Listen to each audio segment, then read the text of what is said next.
चलो देखो, आज हम लोग पढ़ेंगे पाठ 13 सांख्यिकी क्या है। इसके बारे में बहुत सारी चीज हम लोग सीख चुके हैं और अब इसके बाद आगे का क्या है।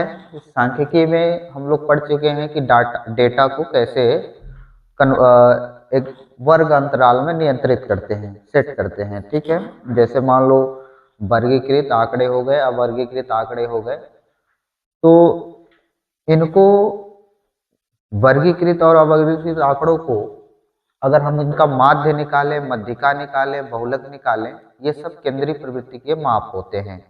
ठीक है ना। इसके पहले के जो होते हैं जैसे दंड आलेख, आयत चित्र और बारंबारता, हम लोग पिछली कक्षाओं में पढ़े थे। ठीक है ना। दंड आलेख यानी कि और आयत चित्र जो होता था चित्र के माध्यम से, बारंबारता मतलब कितनी बार उसकी आवृत्ति हुई है, वो सब पढ़ चुके हैं। अब हम लोग केंद्रीय प्रवृत्ति के माप पढ़ेंगे। केंद्रीय प्रवृत्ति के माप 3 प्रकार के होते हैं। कौन कौन से? माध्य, मध्यिका और बहुलक। अवर्गीकृत आंकड़ों का माध्य, मध्यिका और बहुलक निकालना पिछली कक्षाओं में हम लोग सीख चुके थे। ठीक है ना। किस प्रकार से निकालते थे? अगर माध्य निकालना होता था तो हम लोग लिखते थे कि आंकड़ों का योग बटे आंकड़ों की संख्या। ठीक है ना, इस तरीके से लिख लेते थे कि आंकड़ों का योग बटे आंकड़ों की संख्या, माध्य निकालने के लिए, अवर्गीकृत आंकड़ों के लिए। फिर मध्यिका निकालना होता था तो मध्यिका निकालने के लिए किसी भी डेटा को हम लोग आरोही या फिर अवरोही क्रम में, डिसेंडिंग या फिर असेंडिंग ऑर्डर में लिखते थे और फिर उसको देखते थे कि उसमें कितने पद हैं टोटल। ठीक, अगर सम पद हैं तो फिर उसके लिए अलग कंडीशन लगती थी, यदि विषम पद है तो उसके लिए अलग कंडीशन लगती थी। ठीक, फिर इसके बाद बहुलक निकालना होता था। तो बहुलक निकालने के लिए हम लोग क्या करते थे, पहले उसको आरोही या फिर अवरोही क्रम में लिखें या फिर ना लिखें, कोई दिक्कत नहीं है उसमें। बहुलक निकालने के लिए हम ये देखेंगे कि सबसे ज्यादा बार कौन सा आंकड़ा आया है, कौन सा डेटा आया हुआ है, यानी सबसे ज्यादा आवृत्ति किसकी हुई है। जो सबसे ज्यादा बार आया रहता है वही उस आंकड़े का बहुलक हो जाता है। ठीक है ना। ये अवर्गीकृत आंकड़ों के लिए इस तरीके से हम लोग पता लगा लेते थे कि माध्य, मध्यिका और बहुलक क्या होगा। अभी जो हम लोगों का टॉपिक है वो ये है कि माध्य निकालना है, वही मध्यिका भी निकालनी है, बहुलक भी निकालना है, लेकिन वर्गीकृत आंकड़ों के लिए माध्य निकालेंगे, मध्यिका निकालेंगे और बहुलक निकालेंगे। ठीक है। माध्य निकालने के लिए यहाँ पे वर्गीकृत आंकड़ों के लिए 3 मेथड है, 3 प्रकार से हम उसके माध्य को निकाल सकते हैं। एक होता है प्रत्यक्ष विधि, दूसरा होता है कल्पित माध्य विधि और तीसरा होता है पग विचलन विधि। ठीक है ना। देखो क्या होता है, पहले हम नाम लिख देते हैं फिर थोड़ा थोड़ा सा बताते हैं। क्या है? पहला प्रत्यक्ष विधि, दूसरा है कल्पित माध्य विधि और तीसरा है पग विचलन विधि। इन विधियों से भी हम माध्य को निकाल सकते हैं। अच्छा, ये विधियां कब काम में आएंगे? जब वर्गीकृत आंकड़े रहेंगे और बहुत सारा बड़े बड़े आंकड़े दिए रहेंगे, तब हम जाके ये विधि लगाएंगे। देखो, प्रत्यक्ष विधि निकालने के लिए जो फॉर्मूला होता है वो क्या होता है? माध्य निकालने के लिए माध्य को हम लोग इस प्रकार से, जैसे x है तो ये x के ऊपर वार लगा देते हैं, ये दर्शाता है कि माध्य निकाल रहे हैं। ठीक है। फार्मूला जो होता है वो होता है सिग्मा fi और xi बटे सिग्मा fi। ठीक है, इसको सिग्मा पढ़ते हैं यानी कि समेशन। ठीक है ना। इसका मतलब ये होता है कि जो भी आंकड़े दिया रहेगा उनका जोड़ करना है, योग कर देना है। ठीक है ना। ये योगफल को दर्शाता है कि एफ आई के जितने भी आंकड़े रहेंगे उनका योगफल, एक्स आई के जितने भी आंकड़े रहेंगे उनका भी योगफल। ठीक है ना। और फिर एफ आई एक्स आई का मतलब ये है कि उनका गुणा, एफ आई का गुणा और एक्स आई का गुणा। ठीक है ना। एफ आई में जो आंकड़े दिए रहेंगे, एक्स आई में जो आंकड़े दिए रहेंगे, उनका गुणा करके यहाँ पे लिखना है। और ये F I, sigma F I, जो एफ आई दिया रहेगा वो। ठीक है। अभी हम लोग एग्जाम्पल से करेंगे तो ये पता चलेगा कि एफ आई कौन सा है, एक्स आई कौन सा है। ठीक है ना, और सिग्मा हम कहाँ पे इस्तेमाल कर रहे हैं। ये होता है प्रत्यक्ष विधि से माध्य निकालने का फार्मूला। फिर इसके बाद आता है कल्पित माध्य विधि। कल्पित माध्य उसका नाम इसलिए दिया गया है कि जब आंकड़े हमारे बहुत बड़े बड़े हो जाएंगे, कैलकुलेशन करना आसान नहीं होगा, फिर उसके लिए हम लोग एक आध स्टेप और निकालेंगे, उसमें से किसी एक पद को कल्पना करेंगे कि ये वाला कल्पित है, कल्पित माध्य है, उससे फिर हम लोग कैलकुलेशन करेंगे। तो इसका फार्मूला होता है, लिख देते हैं, फिर इसको समझाएंगे बाद में कि कैसे निकालते हैं। फार्मूला क्या है कि ए प्लस सिग्मा एफ आई फिर यू आई, फिर ये हो जाएगा सिग्मा एफ आई, ठीक है ना। एक्स आई की जगह पे यू आई आ जाएगा, ठीक है, और फिर नीचे सिग्मा एफ आई, और ये ए प्लस, ए जो है वो कल्पित माध्य है, ठीक है ना। और कौन सी कल्पना करेंगे ये जब क्वेश्चंस करेंगे तब समझ में आएगा। फिर इसके बाद आता है पग विचलन विधि से माध्य निकालना। कैसे निकालेंगे, इसमें एक पद और आ जाएगा, एक स्टेप और आगे बढ़ जाएगा, सेम फार्मूला रहेगा ए प्लस सिग्मा एफ आई, लेकिन इसमें डी आई होगा, और फिर सिग्मा एफ आई और गुणा एच, ये होगा, ठीक है ना। तो इन विधियों से हम लोग क्या करेंगे, माध्य निकालेंगे, प्रत्यक्ष विधि से, कल्पित माध्य विधि से, पग विचलन विधि से। अगर मान लो क्वेश्चन से ये नहीं कहता है कि कौन सी विधि से निकालना है, तो हमारा जो मन करेगा, जो विधि से जिसमें हमको आसान लगेगा, उस हिसाब से हम यहाँ पे माध्य निकाल लेंगे। लेकिन अगर एग्जाम में क्वेश्चन से कहे कि आप प्रत्यक्ष विधि से माध्य निकालिए, तो फिर प्रत्यक्ष विधि से निकालना पड़ेगा। दूसरे विधि से बोलेगा तो दूसरे विधि से निकालना पड़ेगा, ठीक है ना। कोई दिक्कत है, बात समझ में आई।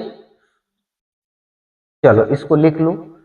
फिर इसके बाद हम लोग देखते हैं कि आंकड़ों को वर्गीकृत कैसे किया जाता है, ठीक है।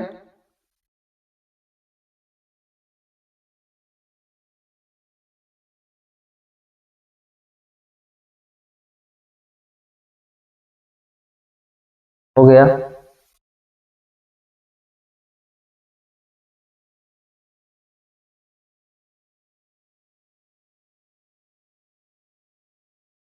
देखो एक एग्जांपल लेते हैं हम लोग।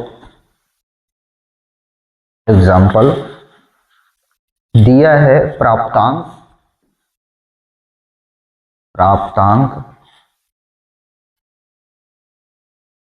प्राप्तांक जिसको लिखा गया है एक्स आई, और फिर प्राप्तांक के बाद दिया है विद्यार्थियों विद्यार्थियों की, जिसको एफ आई दिया गया है नाम, और फिर ये हो जाएगा। सवाल में इतने दिया है, अब देखो आंकड़े जो दिए हैं उसको लिख लेते हैं, 10 20 36 40 50, 10 20 36 40 50 56 60 70 72, 56 60 70 और 72, 80 88 92 95, 80 88 92 और, ठीक है। विद्यार्थियों की जो संख्या है 1 1 3 4 3, 1 1 3 4 3, 2 4 4 1 1, 2 4 4 1 1 और 2 3 1, 2 3 1, ठीक है ना। अब देखो ये क्वेश्चन जो है प्राप्तांक, यानी कि 10 नंबर पाने वाले एक विद्यार्थी, 20 नंबर पाने वाले 20 प्राप्तांक प्राप्त करने वाले एक विद्यार्थी, 36 प्राप्त करने वाले 3 विद्यार्थी, 40 प्राप्त करने वाले 4 विद्यार्थी, 50 प्राप्त करने वाले 3 विद्यार्थी हैं। अगर मान लो इसको अगर इस तरीके से ना लिखा जाता, तो इसका मतलब है कि 10 को एक बार लिखते, 20 को एक बार लिखते, 36 को 3 बार लिखते, ठीक है, 40 को 4 बार लिखते, 50 को 3 बार लिखते, 56 को 2 बार लिखते, कुल मिला के ऐसे जितनी बार होता उतनी बार लिख लेते, यानी कि एफ आई जो है, अब देखो जैसे हम लोगों ने वो लिखा था sigma F I, sigma F I का मतलब है कि एफ आई के जितने भी आंकड़े हैं उनका योग करना है, एफ आई के जितने भी आंकड़े हैं उनका क्या करना है, योग करना है। तो ये एफ आई के आंकड़े हैं, यानी कि संख्या जो है विद्यार्थियों की संख्या रहेगी, या फिर मान लो किसी क्वेश्चन में मजदूरों की संख्या रहेगी, पेड़ों की संख्या रहेगी, जो भी रहेगा उस हिसाब से उसके एफ आई वाले आंकड़े को योग कर लेंगे। तो सिग्मा एफ आई का मतलब है कि इन आंकड़ों का योग, तो जोड़ दें, 1 2 3 2 5, 5 4 9, 9 3 12, 12 2 14, 14 4 18, 18 4 22, 22 और 1 23, 23 और 1 24, 24 और 2 26, 26 और 3 29 और 1, इसका मतलब है कि ये 30 आंकड़े हैं, इसको 30 बार लिखना पड़ता, ठीक है ना। तो ये सिग्मा एफ आई कैसे आया पता चला, सिग्मा का मतलब होता है योगफल और एफ आई का योगफल, ये एफ आई हो गया।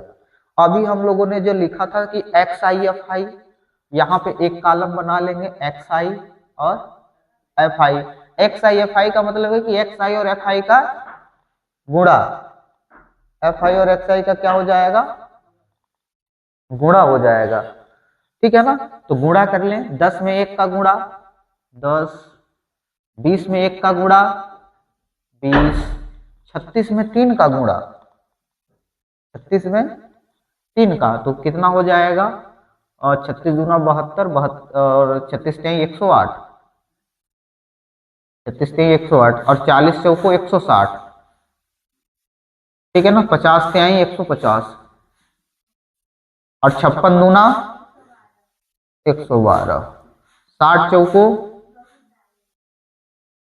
और 70 चौको 280, 72 एक कम 72, 80 एक कम और 88 दूना पक्का, 80 दूना 160, 176, 92 त्याई,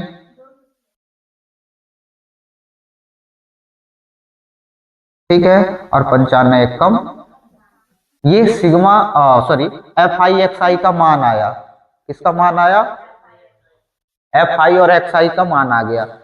मतलब कि ये एक्स आई के आंकड़े हैं और ये एफ आई के आंकड़े हैं, एक्स आई और एफ आई, इनका गुणा कर देना है, तो गुणा करने पर ये चीजें आ गई।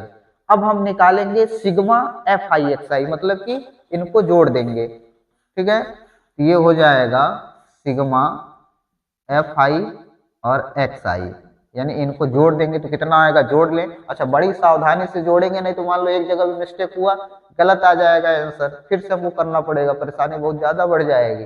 देखो क्या होगा, 8 और ये तो 0 है,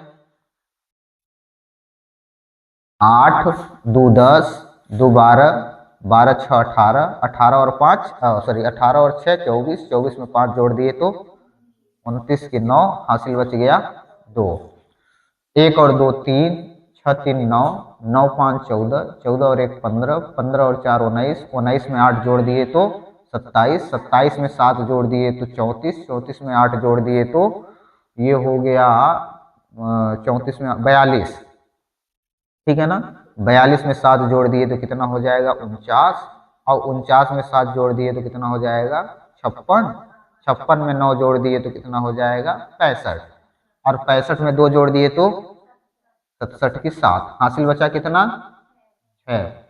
अब 1 1 2, 2 1 3, 3 1 4, 4 2 6, 6 2 8, 8 1 और 9, और 9 और 2, और हासिल बचा था 6, तो कुल मिला के 1779, 1779, ठीक है ना।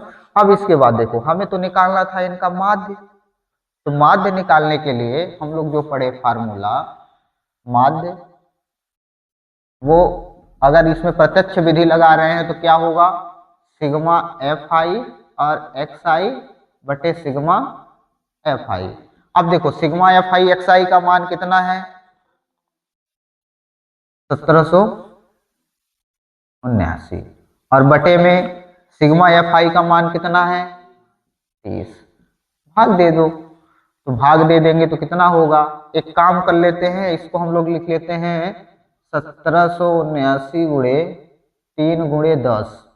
अब 3 का इसमें भाग दे दें तो 3 छंग 18 और बचा कितना, 18 तो जाएगा ही नहीं, 3 बचे 15, बचा कितना 2, ये हो गया 27, 3 9 27 और 3 त्रिकाई 9। अब ये 10 नीचे है तो एक अंक पहले दशमलव लग जाएगा, तो 59.3। कितना इसका माध्य आया, बात समझ में आई, कुछ समझ में आई? ठीक है, देख लो, लिख लो। चलो बात नहीं, अब ये तो हो गया माध्य, ठीक है ना। अब मान लो इसको, इसी का हम लोग कल्पित माध्य से निकालें। ये तो कौन सी विधि थी, प्रत्यक्ष विधि थी। लेकिन मान लो कल्पित माध्य से अगर इसी को निकालना चाहें तो कैसे निकालेंगे? देखो ये वाला कॉलम मिटा देते हैं,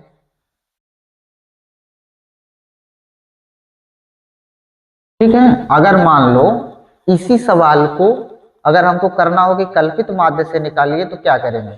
तो पहले जो एक्स आई का जो आंकड़ा है, जो डेटा है, उनमें से किसी बीच वाले को हम लोग मान लेंगे ए। जैसे देख ले बीच में कितने हैं, पहले गिन लेते हैं, 1 2 3 4 5 6 7 8 9 10 11 12 13, यानी कि बीच वाला 7वां स्टेप होगा। तो 1 2 3 4 5 6 7, यानी कि 60 को हम लोग मान लेते हैं कल्पित, यानी ए बराबर, ठीक है ना। अब देखो हम लोग यहाँ पे निकालेंगे डी आई, क्या डी आई कैसे निकालेंगे? तो पहले 10 में से 60 को घटाएंगे, तो लेकिन माइनस का 50, कितना, फिर 20 में से 60 को घटाएंगे, फिर 40 में से 60 को घटाएंगे, फिर 50 में से 60 को घटाएंगे, फिर 56 में से 60 को घटाएंगे और 60 में से 60 घटाएंगे, हैं टूट गया, हाँ तभी तो आंसर गड़बड़ा जाता। फिर देखो 10 में से घटा दिए तो 50, 20 में से घटा दिए तो 40 माइनस 40, 36 में से घटाएंगे तो कितना आएगा, माइनस 24, फिर 40 में से 60 घटाएंगे तो माइनस 20, फिर 50 में से घटाएंगे तो, फिर 56 में से घटाएंगे तो, फिर 60 में 60 घटा देंगे तो 0, फिर आगे अब 70 में से 60 घटाएंगे तो, फिर 72 में से 60 घटाएंगे तो, फिर 80 में से 60 घटाएंगे तो, फिर 88 में से 60 घटाएंगे तो 28, और फिर 92 में से 60 घटाएंगे तो कितना होगा, और फिर 95 में से 60 घटाएंगे तो ये आ गया, ठीक है, ठीक है ना, ये आया। अब देखो हम लोग यहाँ पे एक कॉलम बनाएंगे और एक्स्ट्रा से बोल रहे थे कि एक कॉलम और बढ़ जाएगा, तो अब वो कॉलम होगा एफ आई, एक्स आई नहीं, D I, F I D I, F I D I. इसका मतलब है कि एफ आई के आंकड़ों का इनके साथ गुणा करेंगे, तो गुणा कर ले तो कितना होगा, 50 एकम माइनस 50, माइनस 40 एकम माइनस 40, 24 तिहाई माइनस 72, और फिर 20 और फिर 10 तिहाई 30, और फिर 4 दूनी, फिर इसके बाद 0, फिर 10 चौ, फिर 12 एकम, फिर 20 एकम, फिर 28 दूना 56, और फिर 32 तिहाई 98 और 35 एकम, ये आ गया। अब हम लोग यहाँ पे निकाल लेते हैं sigma F I D I. एक काम कर लेते हैं, पहले माइनस माइनस वाले को जोड़ लेते हैं, ये माइनस माइनस वाले को, क्योंकि माइनस माइनस जुड़ता है, और फिर प्लस प्लस वाले को जोड़ लेते हैं, ठीक है ना। तो इनको जोड़ेंगे तो कितना आएगा, जोड़ लेते हैं, 8 2 10 की 0, हासिल 1, फिर ये 5 4 9, 9 7 16, 16 में 8 जोड़ दिए तो हो जाएगा 24, 24 में 3 जोड़ देंगे तो 27, 27 में हासिल 1 जोड़ देंगे तो 28, लेकिन माइनस 280, माइनस, ठीक है ना, कोई दिक्कत। अब इसके बाद प्लस वाला जोड़ लें तो कितना होगा प्लस वाला, 6 2 8, 8 और 6 14, 14 और 5 19 की 9, हासिल बच गया कितना 1, 4 1 5, 5 2 7, 7 5 12, 12 में 9 जोड़ दिए तो 21, 21 में 3 जोड़ दिए तो 24, और 24, 24 में हासिल कितना बचा था 25। अब देखो घटा दे तो कितना होगा, ये हो जाएगा 10 में 9 गया 1, और 7 में 5 गया 2, माइनस का 21, ठीक है ना। अब देखो हम लोग माध्य निकाल लें, क्या होता है कल्पित माध्य से अगर निकालें कल्पित माध्य, तो फार्मूला होता है सिग्मा एफ आई, अच्छा ए तो छूट रहा है ना, सिग्मा एफ आई बटे सिग्मा ए का मान कितना है plus sigma F I D I, तो माइनस, और बटे में सिग्मा एफ आई का मान ये आ गया, ठीक है ना। एक काम करें इसको काट दे थोड़ा सा, 3 3 सते 21, 3 दाहम 30। अब देखो एलसीएम ले लेंगे तो यहाँ कितना आ जाएगा 600, मतलब एलसीएम तो 10 ही आएगा, लेकिन यहाँ पे जब गुणा कर देंगे तो ये 600 हो जाएगा, और माइनस 7 और बटे में 10, 600 में 7 घटा देंगे तो कितना बचेगा, ये 593, और बटे में 10, तो कुल मिला के 59.3 इतना आया था पिछली बार भी, इस बार भी उतना ही आया है। किस तरीके से कल्पित माध्य वाला फार्मूला इस्तेमाल करते हैं समझ में आया, बन जाएगा। एक और मेथड है जो कि पग विचलन विधि, तो इसको हम लोग क्वेश्चंस में करेंगे, किसी क्वेश्चंस में प्रश्नावली का जब क्वेश्चन करने लगेंगे तो फिर क्वेश्चन में पग विचलन विधि का इस्तेमाल कहीं पे कर लेंगे तो वो भी समझ में आ जाएगी कि किस तरीके से करते हैं। तो 2 मेथड हुई, एक प्रत्यक्ष विधि और एक कल्पित माध्य विधि, ठीक है ना। कोई दिक्कत है, कहीं पे ना समझ में आया हो तो बताओ, और अगर समझ में आ गया होगा तो अच्छी बात है, इससे बढ़िया कुछ हो ही नहीं सकता, ठीक है ना। लिख लो इसको।